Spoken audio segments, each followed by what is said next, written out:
Good morning, friends. Namaskar, Sat Sri Akal and Adab.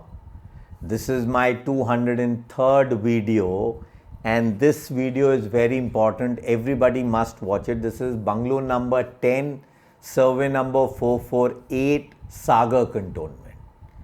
Now, this was a case of resumption. Dr D.P.Rohan, who had purchased this bungalow, was issued a resumption notice on 13th March 1972 and a meager amount of 9,464 for his built-up estate, which was holding an area of 1.71 acres, was given to him in this notice. Now, I'll just brief because I had made some details about this bungalow. Dr. Rohan's pedigree comes out to be that he was having three sons, Mr. Anil, Mr. Pardip and Mr. Jaswant. He had two daughters, Mrs. Kiran Jaswant and Mrs. Rekha Yadav. These two daughters later relinquished their rights, and the three sons, Mr. Anil, further had a son, Rohan, another son, Om, and daughter, I don't know the name. Mr. Pardip, one of the sons, had one son and a daughter. Mr. Jaswant further had a son who is now at what I was being told is living in Banglore and has a daughter too. So this bungalow is now divided into some 7, 8 or maybe more inheritors.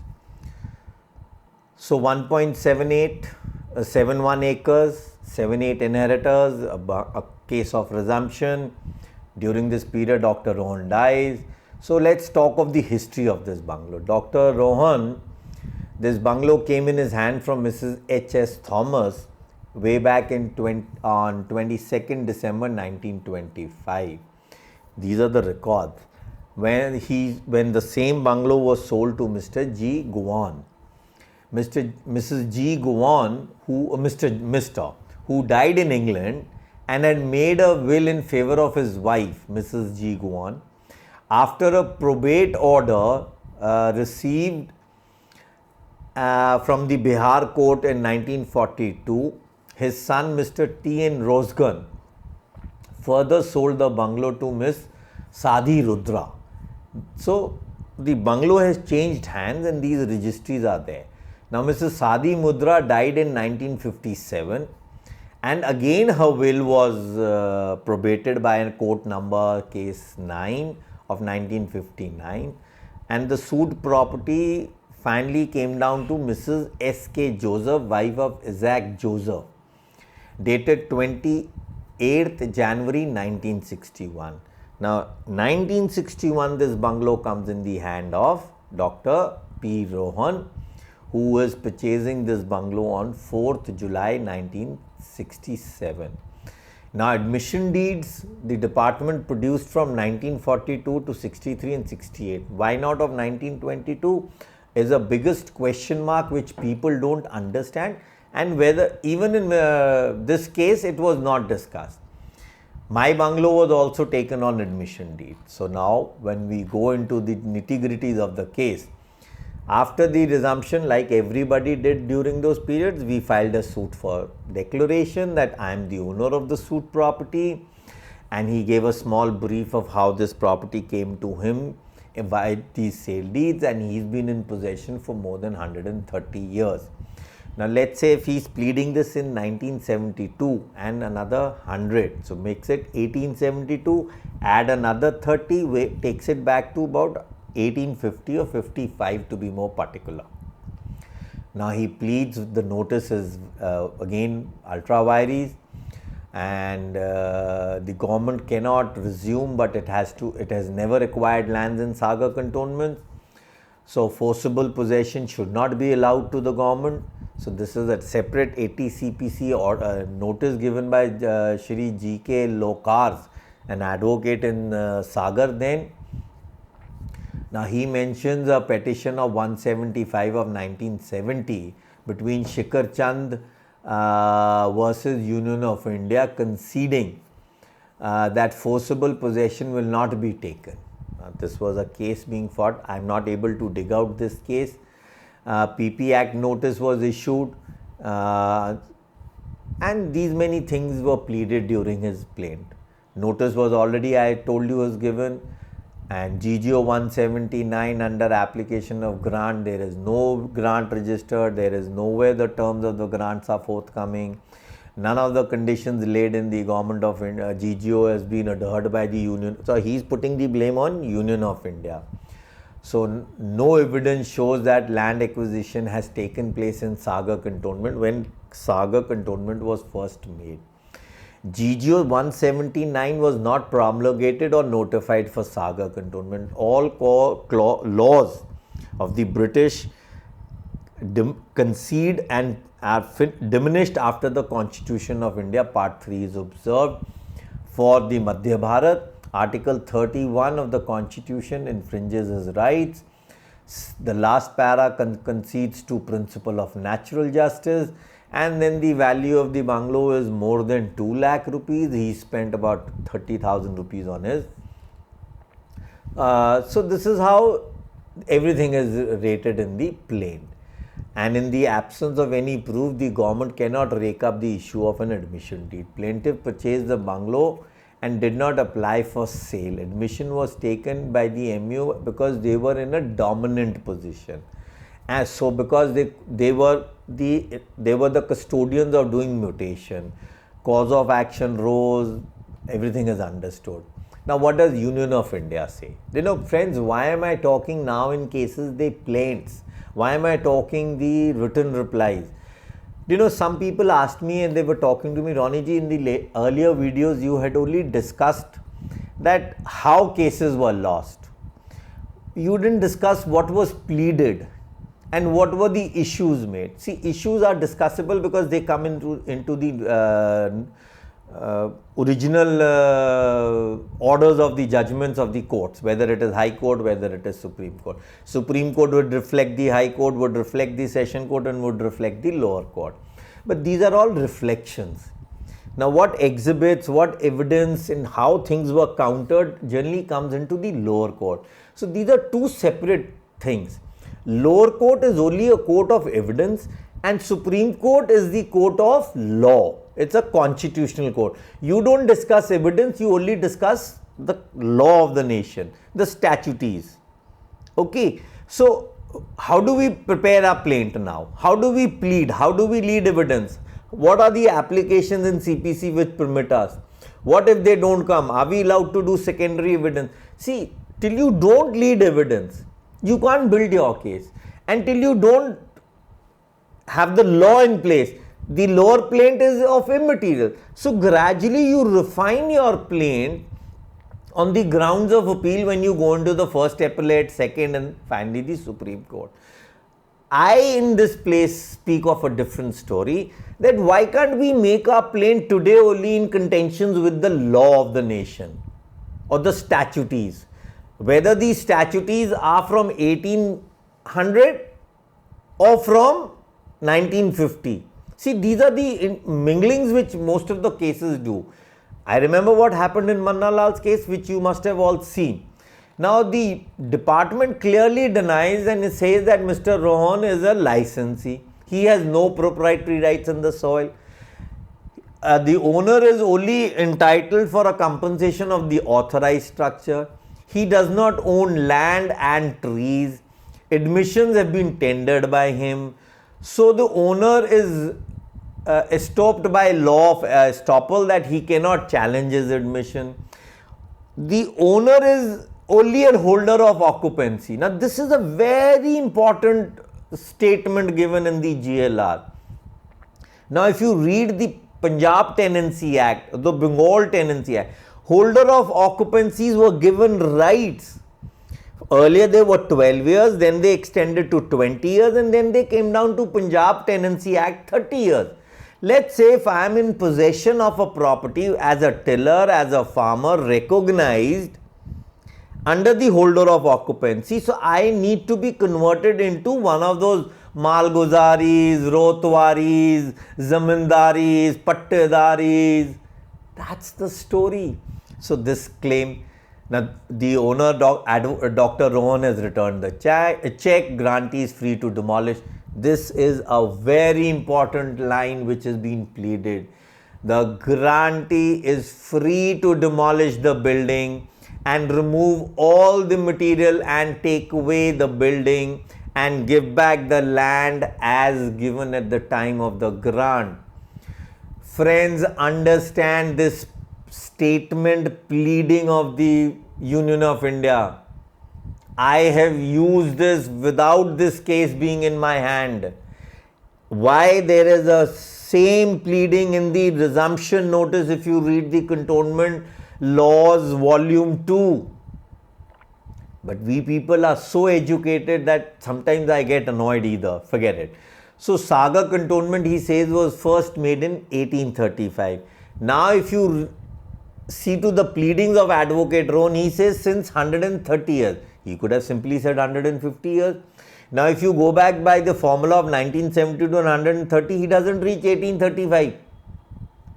Sometimes we don't understand because we don't have the history. So Bengal regulations were implied on Sagaour Cantonment, so that means Sagaour was a part of Bengal presidency. No forcible possession would be taken and parties would be issued a PP Act notice. Petition number 175 of 1970 is of no use because of 1971 under section 40 the applicability stands that this is a government land and under PP Act we will take it. I find this order also very good. That means the department admits it. You don't need to go to the court. This is what I kept telling Mr. Bakshi when his bungalow was getting resumed Jhansi. But he was under the influence of a free advice from Deepak ji. I kept telling him, Bakshi ji, please wait. Let the department initiate a PP Act notice. No, Ronnie ji, I am very educated. At that time, he was zero. I remember Mr. Fukela at that time telling us, Ronnie ji, you are giving him the right advice, but he will not take it because he is under the influence of a free advice from Mr. Deepak ji. And he filed a suit. Same here, Advocate Rohan. Please, friends, understand. So, Sagour, here the department, please, is an army or a military station. So, the plaintiff has copied some portion of the GGO relevant because it was referred in the plaint. And he is saying that GGO is not promulgated, it does not need promulgation, Constitution Article 13 is not applicable when the GGO is implied on. Compensation was assessed as per the suitable laws laid by the government. Now here the system, he says, the procedure in 1972 to calculate the compensation was the contractor method. So there was no CPW, yes, agreed. There was no PWD, there was a PWD. There was an MES then. Because the original PWD, which was during the British era, was converted into the military engineering services or the MES, which was looking after the cantonment. I have that order and notification. So there was one PWD which was submerged with the state and there was one PWD which submerged with the MES. So this method should have, because I have so many orders of 1970 where the MES, the GE South has calculated the compensation. So what is this contractor method? I tried to check into the laws, but I couldn't lay much hands on it. So the owner is bounded by this, and the limitation to challenge his admission deed stands. He did not challenge it in 1967. Why in 72 after 7 years? So everything law of estoppel, the courts do not have the power to do the 3 admission deeds the department immediately tendered from 1942 or 1927. So here we must mention that Dr. Rohan filed an application on Order 39(1), Rule 2 for a stay or a temporary injunction, which was finally, because he was in possession, so and so in the army also, the department made a reply to it. And it coded a various bench order of AIR 1931 and AIR 1947 Jabalpur bench. I couldn't lay hands on both the judgments. Could not trace them at either in the name of the people or even in the period of 1931 or 1947 in my software.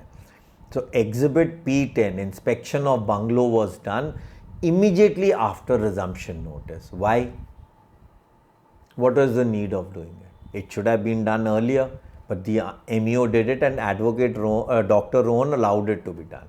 Exhibit P8 is the PP Act notice under section 4.1, which was handed over to Dr. Rohan on 3rd May 1972 by the MO department. Now he says, he speaks, the owner could have challenged the same notice and made the MO the plaintiff. This is absolutely right. So what are we doing? So the lower court, after these pleadings, written submissions, makes these issues.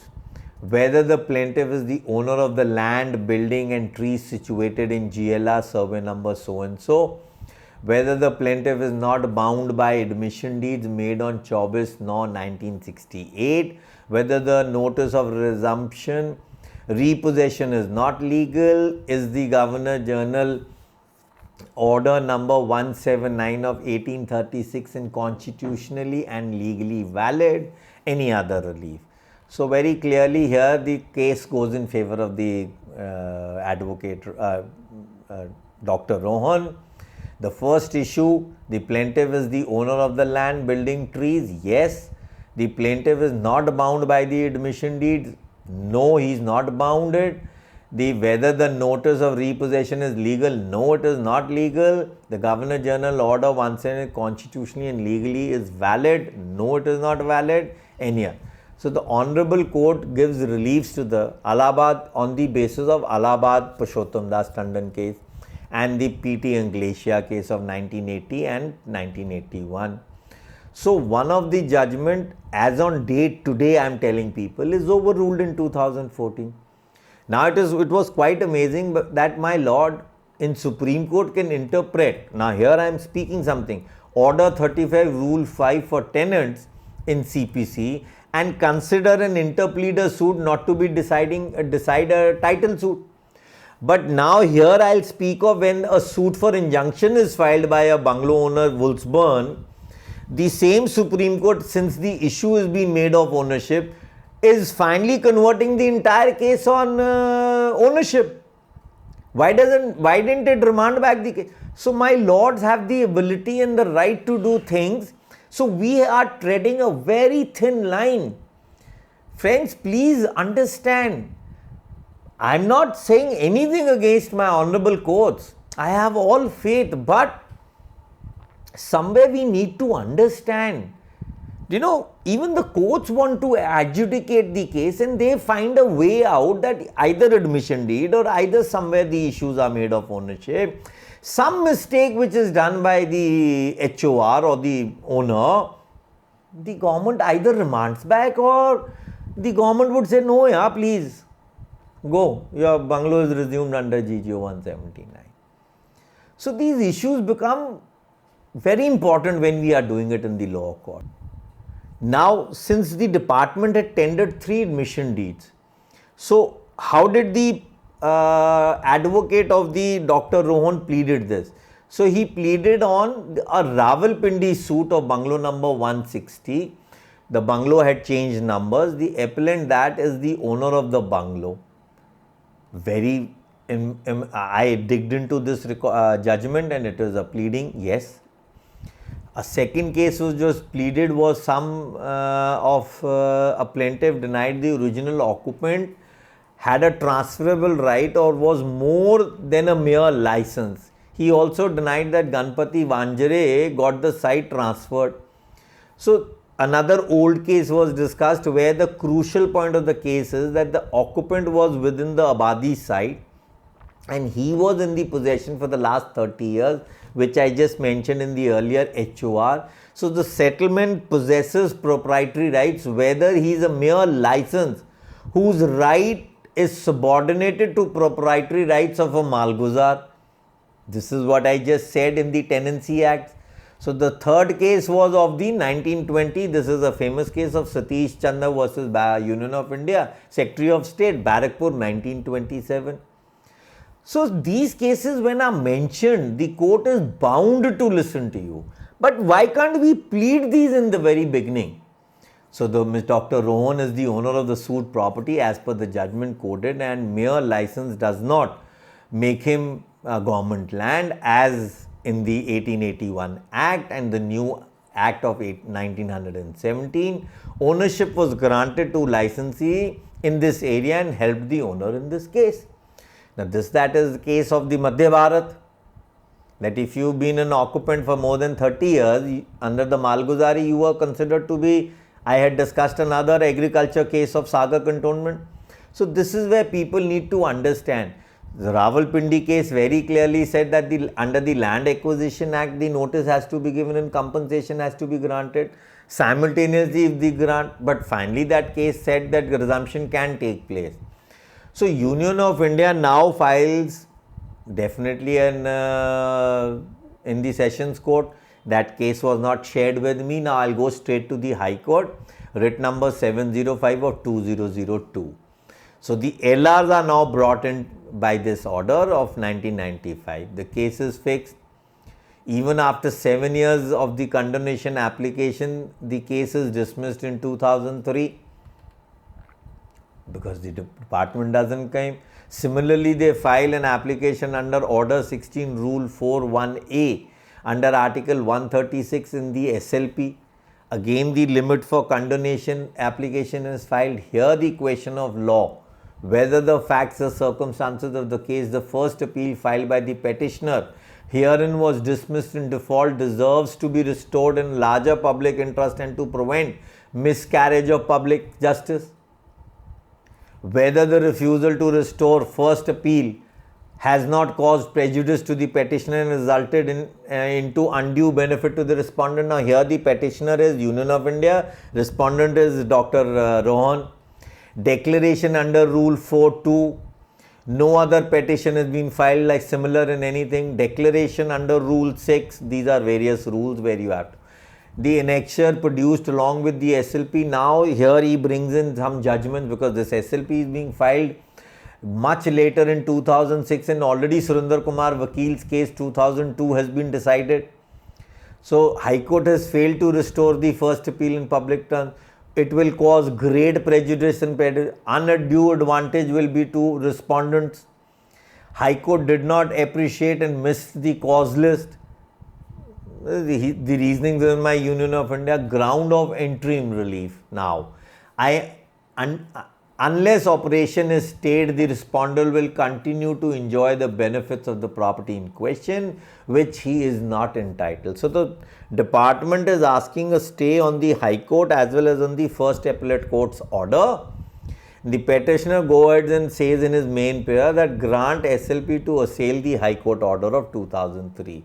Interim relief was that ex parte orders, stay orders in the judgment of 2003 to be removed and such deemed order. Here, the DO is now filing in SLP some additional documents, what I just mentioned in order. What is he filing? That he has already converted the GLR, which is holding, into A1 of Dr. Rohan's property. The document dated 24th March 2006. Why? Because of Surinder Kumar Vakil. But what happens? In 2017, 29th November, the Supreme Court dismisses the plea on the condemnation and limitation that there are no merits in the case, and the case is dismissed. So bungalow owners, everybody keeps asking me, has anybody won the resumption case? This is one case. I'll discuss many more cases in coming videos. But you people don't watch me. It doesn't make a difference to me at all. Whether you watch me, whether you don't watch me. One day you will have to watch me. One day you will have to get things done in the right way. Because if you don't dig into your land records, if you don't create evidence, you stand nowhere. And the government knows this. So friends, again I'm saying we are old grants, never converted into new grants. Thank you. Good day.